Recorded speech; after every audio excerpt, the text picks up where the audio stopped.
31 ऑक्टोबरच्या घडामोडी घेऊन मी शेखर पटेल यावल न्यूजमध्ये आपलं सर्वांचं स्वागत करतो। बघूया आजच्या ठळक घडामोडी। बायको सोडून गेल्याच्या कारणावरून सांगवी खुर्द येथे वृद्धावर एकाने केला विड्याने वार, एकाविरुद्ध गुन्हा दाखल। श्रीराम नगरात 31 वर्षीय तरुणाला तुझ्या मुलाला विकून टाकू असे सांगत तिघांनी केली मारहाण, यावल पोलिसात तक्रार। किनगाव येथे अंगणात धान्य का टाकले अशा विचारण्याच्या कारणावरून 72 वर्षीय वृद्धाला शिवीगाळ करून ठार मारण्याची धमकी। कृषी केंद्र संदर्भातील प्रस्तावित 5ही कायदे रद्द करण्याकरिता यावलला आंदोलन। 2 ते 4 नोव्हेंबर दरम्यान कृषी केंद्र बंद ठेवण्याचा संघटनेचा निर्णय। यावल तालुक्यातील शेती साहित्य चोरी करणाऱ्यांवर कारवाई करा, रयत शेतकरी संघटनेची पोलीस ठाण्यात निवेदनाद्वारे मागणी। यावल येथील दुय्यम निबंधक कार्यालयातील सर्व मुद्रांक विक्रेत्यांनी पुकारला 1 दिवसीय संप। तर टाकरखेडा शिवारात 39 वर्षीय तरुणाला सर्पदंश, यावल रुग्णालयात उपचार सुरू। आता बघूया सविस्तर घडामोडी। सांगवी खुर्द या गावात एका 61 वर्षीय वृद्धावर गावातीलच एका वृद्धाने वाद घालून तुझ्यामुळे माझी पत्नी मला सोडून माहेरी गेली असे सांगत थेट विड्याने वार केला आणि त्याला गंभीर दुखापत केली। तेव्हा या प्रकरणी यावल पोलीस ठाण्यात गुन्हा दाखल करून एका वृद्धाला पोलिसांनी ताब्यात घेतले आहे।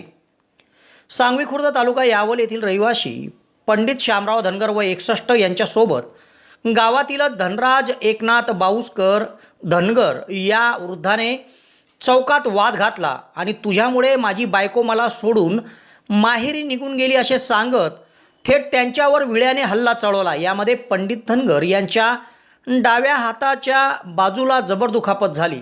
घटनेनंतर जखमी अवस्थेत त्यांना रुग्णालयात दाखल करण्यात आले। या ठिकाणी त्यांच्यावर उपचार सुरू असून या प्रकरणी यावल पोलीस ठाण्यात अर्चना तायडे यांनी दिलेल्या फिर्यादीवरून धनराज बाऊसकर धनगर यांच्या विरुद्ध गुन्हा दाखल करण्यात आला आहे। पोलिसांनी त्यांना अटक देखील केली आहे। पुढील तपास पोलीस निरीक्षक राकेश मानगावकर यांच्या मार्गदर्शनाखाली पोलीस उपनिरीक्षक राजेंद्र साळुंके करीत आहे।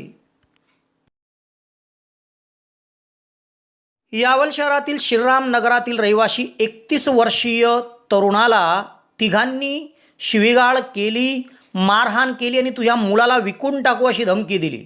तेव्हा 31 वर्षीय तरुणाने 3 जणांविरुद्ध यावल पोलीस ठाण्यात तक्रार नोंदवली आहे। यावल शहरात श्रीराम नगर आहे। या श्रीराम नगरातील रहिवासी 31 वर्षीय विलास मोरे याने यावल पोलीस ठाण्यात तक्रार दिली आहे की त्याच्यासोबत याच भागातील तिघांनी शिवीगाळ करून वाद घातला आणि त्याला मारहाण केली व तुझ्या मुलाला आम्ही विकून टाकू अशी धमकी दिली। तेव्हा 31 वर्षीय विलास मोरे याने यावल पोलीस ठाण्यात श्रीराम नगरातील 3 जणांविरुद्ध यावल पोलीस ठाण्यात तक्रार नोंदवली आहे। किनगाव गावातील ठाकूरवाड्यात एका 72 वर्षीय इस्माला गावातीलच एकाने घरासमोर धान्य का टाकले असे विचारल्याचा राग येऊन त्यांना शिवीगाळ केली आणि दारूच्या नशेत जीवे ठार मारण्याची धमकी दिली। तेव्हा 72 वर्षीय इस्माने यावल पोलीस ठाण्यात किनगाव गावातील एकाविरुद्ध तक्रार दिली आहे। किनगाव तालुका यावल या गावात ठाकूरवाडा आहे। या ठाकूरवाड्यात 72 वर्षीय बापू ठाकूर हे राहतात। तेव्हा बापू ठाकूर यांनी याच भागातील भूषण ठाकूर याला विचारले की तू घराच्या अंगणात धान्य का टाकले। तेव्हा या विचारल्याच्या रागातून दारूच्या नशेत भूषण ठाकूर याने 72 वर्षीय वृद्ध बापू ठाकूर यांना शिवीगाळ केली आणि जीवे ठार मारण्याची धमकी दिली। तेव्हा बापू ठाकूर यांनी थेट यावल पोलीस ठाणे गाठले आणि यावल पोलीस ठाण्यात आपल्याला दारूच्या नशेत शिवीगाळ करून जीवे ठार मारण्याची धमकी दिली म्हणून भूषण ठाकूर यांच्या विरुद्ध तक्रार नोंदवली आहे।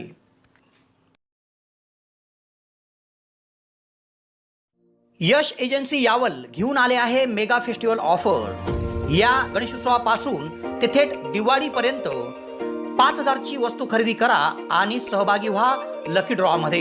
या लकी ड्रॉचं प्रथम बक्षीस आहे स्मार्ट LED TV, द्वितीय बक्षीस वॉशिंग मशीन, तृतीय बक्षीस सायकल आणि चौथे बक्षीस वॉटर फिल्टरसह अनेक बक्षिसं यात आहेत। त्याचप्रमाणे आपण प्रत्येकी RCD प्रोडक्ट खरेदी केल्यावर 15,000च्या खरेदीवर मिळवा एक आकर्षक भेटवस्तू। त्याचप्रमाणे यश एजन्सीमध्ये बजाज फायनान्स उपलब्ध आहे। खरेदीवर कॅशबॅक उपलब्ध आहे. क्रेडिट कार्डवर आकर्षक डिस्काउंट देखील आपल्याला मिळेल. तेव्हा एक वेळ अवश्य भेट द्या. यश एजन्सी यावल, शेतकी संघ शॉपिंग कॉम्प्लेक्स यावल.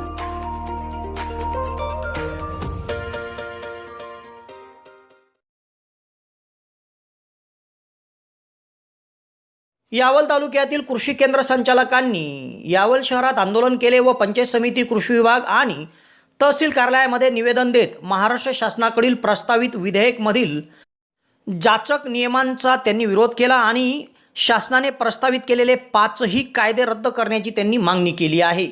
या कायद्याचा निषेध म्हणून येत्या 2 नोव्हेंबर ते 4 नोव्हेंबर दरम्यान संपूर्ण कृषी निविष्ठा केंद्र बंद ठेवण्याचा निर्णय देखील त्यांनी घेतला आहे व तहसील कार्यालयात निवेदन दिले आहे. यावल तालुक्यातील कृषी निविष्ठा विक्री केंद्राच्या संचालकांनी आंदोलन केले व पंचायत समितीच्या कृषी विभाग, तालुका कृषी अधिकारी कार्यालय आणि तहसील कार्यालयामध्ये तहसीलदार मोहनमाला नाझीरकर यांच्याकडे निवेदन दिले. यात त्यांनी म्हटले आहे की महाराष्ट्र शासनाकडील प्रास्ताविक विधेयक क्रमांक 40 ते 44 मधील जाचक नियमांना त्यांनी विरोध दर्शवला व प्रस्तावित 5ही नवीन कायदे रद्द करण्यात यावे अशी त्यांनी मागणी केली. कृषी निविष्ठा विक्री करणाऱ्या विरुद्ध कठोर कारवाई करण्यासाठी सध्या प्रचलित कायदे पुरेसे असताना राज्य शासनाकडून नवीन 5 विधेयक प्रस्तावित करण्यात आले. या प्रास्ताविक कायद्यातील तरतुदी विक्रेत्यांसाठी अत्यंत जाचक आहे. त्यामुळे विक्री व्यवसाय करणे अशक्यप्राय आहे. म्हणून हे 5ही कायदे रद्द करण्यात यावे अशी मागणी दुकानदारांनी केली आहे. सोबतच या कायद्याचा निषेध म्हणून येत्या 2 ते 4 नोव्हेंबर दरम्यान आपापली कृषी केंद्र बंद ठेवण्याचा निर्णय देखील घेण्यात आला आहे. सदरचे निवेदन देते प्रसंगी यावल ॲग्रो डीलर असोसिएशनचे अध्यक्ष मनोज वायकोळे, वसंत पाटील, प्रशांत पाटील, नारायण मंगाळे, ज्येष्ठ मार्गदर्शक संतोष बेंडाळे, प्रशांत शिंदे, ॲडव्होकेट पवन पाटील, राकेश जैन, शांताराम पाटील, योगेश गुळवे, पवन जैन, संभाजी येवले, तुषार परतने, मयूर पाटील, चेतन चौधरी, श्रीकृष्ण कोल्हे, धीरज महाजन, सुयोग यावलकर, दिनेश कुरकुरे, सरपंच अरुण पाटील, सोहम कोळंबे, रितेश बारी, नितीन सोनवणे, जीवन भांडवळकर, रवी पाटीलसह तालुक्यातील कृषी विक्रेते मोठ्या संख्येत उपस्थित होते. 43, 42 आणि 43, 44 हे सदर विधेयक महाराष्ट्र शासनाने साधारणतः 22 सप्टेंबर रोजी हे प्रस्ताव सादर केलेले आहेत विधेयक पास करण्यासाठीचे. आणि तसेच त्या प्रस्तावाला विरोध करण्यासाठी म्हणून आमच्याही संघटनेकडून, राज्य संघटनेकडून, जिल्हा संघटनेकडून आणि तालुका संघटनेकडूनही आम्ही माननीय कृषी मंत्री जे आहेत त्यांच्या सचिवांपर्यंत आम्ही मेलद्वारे आमच्या भावना पोचवलेल्या आहेत. काही जवळजवळ 70,000 पत्राद्वारे आम्ही राज्याचे माननीय मुख्यमंत्री, माननीय दोघं उपमुख्यमंत्री आणि माननीय कृषी मंत्री यांनासुद्धा आम्ही आमच्या भावना पोचवलेल्या आहेत. त्यानंतरही 6 ऑक्टोबर 2023 रोजी पंढरपूर रोजी आमच्या संपूर्ण राज्यातील विक्रेत्यांचं एक अधिवेशन आम्ही त्या ठिकाणी घेतलं आणि त्या ठिकाणी त्या कार्यक्रमाचं उद्घाटन माननीय कृषी मंत्री त्यांच्या हस्ते झाले आणि आम्ही आमच्या भावना त्यांच्यापर्यंत पोचवल्या. तरीसुद्धा शासनाने ह्या गोष्टींचा विचार न करता सदैव विधेयक हे येणाऱ्या हिवाळी अधिवेशनात मंजूर करायचं असं प्रयोजित केलेलं आहे. वास्तविक आमचं असं म्हणणं आहे की पूर्वीपासून जो फर्टिलायझर कंट्रोल ऑर्डर आहे त्यानुसार विक्री करणं आणि त्यासाठीचे जे तुम्ही नियम आम्हाला दिलेले आहेत ते विक्री व्यवसाय करण्यासाठी, तुमच्या नियमात करण्यासाठी कायदे पुरेसे आहेत असं आमचं म्हणणं आहे. तरी सरकारने हे जे काही जाचक कायदे लागू केलेले आहेत त्यातला एक कायदा तर असा आहे की विधेयक क्रमांक 43 हे असं आहे की त्यानुसार आम्हाला झोपडपट्टी गुंड कायदा जो आहे MPDA अंतर्गत आम्हाला त्यात दोषी धरलं जाणार आहे. आणि आम्ही सगळे व्यावसायिक जे आहोत ते सगळे शेतकरी कुटुंबातीलच असून शेतकऱ्यांना सेवा देण्यासाठी आम्ही प्रयत्नशील असतो आणि आम्हाला गुंड माफिया यांच्या रांगेत बसवणं कितपत योग्य आहे असं आमचं असोसिएशनचं म्हणणं आहे.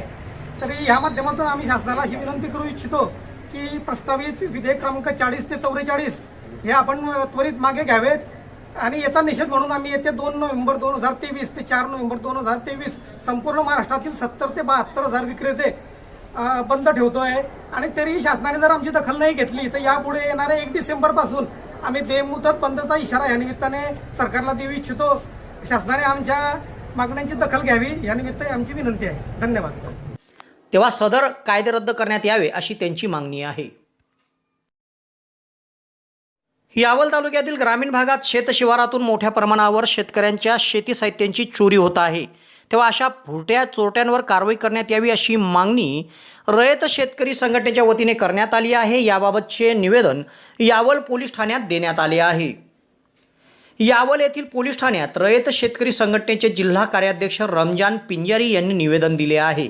यात त्यांनी म्हटले आहे की गेल्या काही महिन्यांपासून तालुक्यातील शेतकऱ्यांच्या शेतातील विविध शेती साहित्याचे सातत्याने चोरीचे प्रकार वाढले आहे.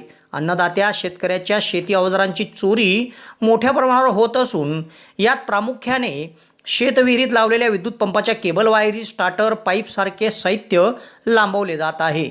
तेव्हा या भुरट्या चोरट्यांचा शोध घेऊन त्यांच्यावर कठोर कारवाई करण्यात यावी अशी मागणी त्यांनी निवेदनातून केली आहे. या निवेदनावर रमजान पिंजारीसह किशोर ठाकूर, सुधाकर चौधरी, मनोज चौधरी, रमेश पाटील, शालिग्राम राणे, योगेश पाटील, भूषण पाटील, खेमचंद महाजन, जब्बार तळवीसह आदी शेतकऱ्यांच्या स्वाक्षऱ्या आहेत. यावल शहरात फैजपूर रोडावर हॉटेल भाग्यश्रीच्या समोर महाराष्ट्र शासन मान्यताप्राप्त दिशा कौशल्य विकास संस्थेच्या माध्यमातून टायपिंग सेंटर सुरू झाले आहे व त्यासाठी प्रवेश देखील सुरू करण्यात आले आहे.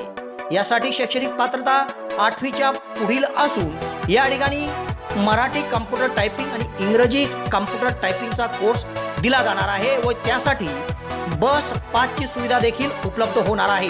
तेव्हा प्रवेशाकरिता संपर्क साधा. फैजपूर रोड, हॉटेल भाग्यश्रीच्या समोर, दिशा कौशल्य विकास संस्था, यावल. यावल येथील दुय्यम निबंधक कार्यालयातील सर्व मुद्रांक विक्रेत्यांनी एक दिवसीय संप पुकारल्याने कार्यालयाचे कामकाज ठप्प पडले होते. तर अनेकांचे मुद्रांक अभावी कामे रेंगाळली होती. विविध मागण्याकरिता अखिल महाराष्ट्र मुद्रांक समितीच्या वतीने एक दिवसीय आंदोलन पुकारण्यात आले होते. राज्याच्या अखिल महाराष्ट्र मुद्रांक समितीच्या वतीने एक दिवसीय धरणे आंदोलन करण्यात आले आणि कामकाज बंद ठेवण्यात आले. यात यावल येथील सर्व मुद्रांक विक्रेते सहभागी झाल्याने यावल येथील दुय्यम निबंधक कार्यालयातील सर्व कामकाज ठप्प झाले होते. तसेच मुद्रांक अभावी अनेक नागरिकांचे विविध कामे देखील रेंगाळली. तर 100 आणि 500 रुपयाचे स्टॅम्प पेपर बंद करू नये, वारसांना परवाने हस्तांतरित करून मिळावे, मुद्रांक विक्रीचे कमिशन 3% ऐवजी 10% मिळावे सह विविध मागण्या मुद्रांक विक्रेत्यांच्या असल्याने या सर्व मागण्यांकरिता त्यांनी एक दिवसीय काम बंद आंदोलन केले होते. टाकरखेडा येथे एक 39 वर्षीय इसमाला सर्पदंश झाला. सदर इसम हा टाकरखेडा तापी नदीच्या पात्रात सुरू असलेल्या पुलाच्या बांधकामावर काम करत होता. तेथे त्याच्या हाताला सापाने दंश केला. सदर प्रकार निदर्शनास येताच त्याला तातडीने यावल ग्रामीण रुग्णालयामध्ये उपचाराकरिता दाखल केले आहे. टाकरखेडा तालुका यावल येथे तापी नदीच्या पात्रामध्ये शेळगाव बॅरेजच्या जवळ पुलाचे बांधकाम सुरू आहे. या ठिकाणी कामावर असलेल्या अमित कुमार वर्मा वय 39 यांच्या डाव्या हाताला सापाने दंश केला. सदर प्रकार निदर्शनास येताच सहकारी कामगारांनी त्यांना तेथून तातडीने यावल ग्रामीण रुग्णालयामध्ये उपचाराकरिता आणले. यावल ग्रामीण रुग्णालयात वैद्यकीय अधिकारी डॉक्टर मयूर चौधरी, अधिपरिचारिका ज्योत्स्ना निंबाळकर, सुमन राऊत, बापू महाजन, अमोल अडकमोल आदींनी त्याच्यावर उपचार सुरू केले आहेत. त्याची प्रकृती सध्या स्थिर आहे.